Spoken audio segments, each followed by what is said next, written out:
اللہ اور رسول صلی اللہ علیہ وآلہ وسلم کی حقیقت کے بعد ایک حقیقت یہ بھی ہے کہ ہر انسان نے، ہر جاندار چیز نے موت کا ذائقہ چکھنا ہے۔ تو آپ جتنے بڑے محل بنا لو، جتنی بڑی حویلیاں بنا لو، جتنا وسیع کاروبار کر لو، جتنی بڑی جائیداد، جتنا بڑا خاندان، جتنے بڑے دوست، جتنا بڑا ریلیشن بنا لو، جو کچھ مرضی کر لو، اس دنیا کے اندر پھیل جاؤ، اس دنیا سے باہر نکل جاؤ، آسمانوں میں چلے جاؤ، زمینوں کی تہہ میں چلے جاؤ، سمندروں کی تہہ میں چلے جاؤ، لیکن جب آپ کا وقت آنا ہے، جب آپ کا رزق ختم ہونا ہے، جب آپ کے حصے میں لکھا گیا پانی ختم ہونا ہے، سانسیں ختم ہونی ہے، تو آپ نے مرنا ہے، میں نے مرنا ہے، ہم سب نے مرنا ہے۔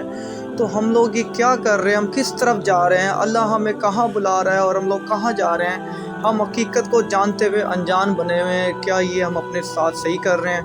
کیا آپ لوگ سمجھتے ہو کہ ہم لوگ صحیح طرف جا رہے ہیں؟ تو میرے بھائیوں، موت تو ایک ایسی چیز ہے جس نے آنی ہی آنی ہے۔ یہ تو دنیا جب سے بنی ہے، پتہ نہیں کتنے نبی، پیغمبر، اولیاء کرام، کتنے نیک ولی سب چلے گئے، دنیا میں کچھ نہیں بچا۔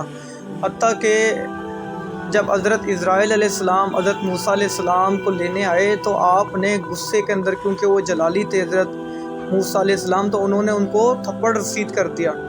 تو آپ گئے اللہ کے پاس، حضرت اسرائیل علیہ السلام اللہ کے پاس گئے تو انہوں نے بتایا کہ جی اللہ جی انہوں نے تو تھپڑ دے مارا۔ تو اللہ تعالیٰ نے کہا کہ جاؤ ان کے پاس اور انہیں کہو کہ ایک بیل کی پشت پہ ہاتھ رکھیں، ہاتھ کے نیچے جتنے بھی بال آئیں گے آپ کی عمر اتنی بڑھا دی جائے گی۔ تو حضرت اسرائیل علیہ السلام اسی طرح گئے واپس اور انہوں نے بتایا کہ آپ بیل کے اوپر ہاتھ رکھیں، جتنے بال آئیں گے آپ کی زندگی اتنی بڑھا دی جائے گی۔ تو حضرت موسیٰ علیہ السلام نے کہا فرض کرو کہ ہاتھ رکھتا ہوں 1000 بال آ جاتے ہیں، میری عمر 1000 سال بڑھ جاتی ہے، اس کے بعد پھر؟ تو آپ نے فرمایا اس کے بعد پھر جانا ہے۔ تو حضرت موسیٰ علیہ السلام نے پھر حقیقت کو سمجھا اور پہچانا اور انہوں نے کہا کہ جب جانا 1000 سال بعد بھی جانا ہے تو پھر آج ہی چلتے ہیں۔ تو جب اتنے بڑے نبی، پیغمبر ان چیزوں کو سمجھ چکے ہیں اور دنیا میں آ کے جا چکے ہیں، تو ہم لوگ عقل کے ناخن کیوں نہیں لیتے؟ ہمیں کیوں نہیں سمجھ میں آ جاتی کہ ہم لوگوں نے جانا ہے؟ ہم لوگ کیوں کسی کا جینا حرام کرتے ہیں؟ کیوں کسی کی زندگی کے اندر دکھوں کا سبب بنتے ہیں؟ ہم کس طرف جا رہے ہیں اور ہمیں کس طرف جانا چاہیے تھا؟ ہمیں اس بات کے اوپر غور و فکر کرنی چاہیے۔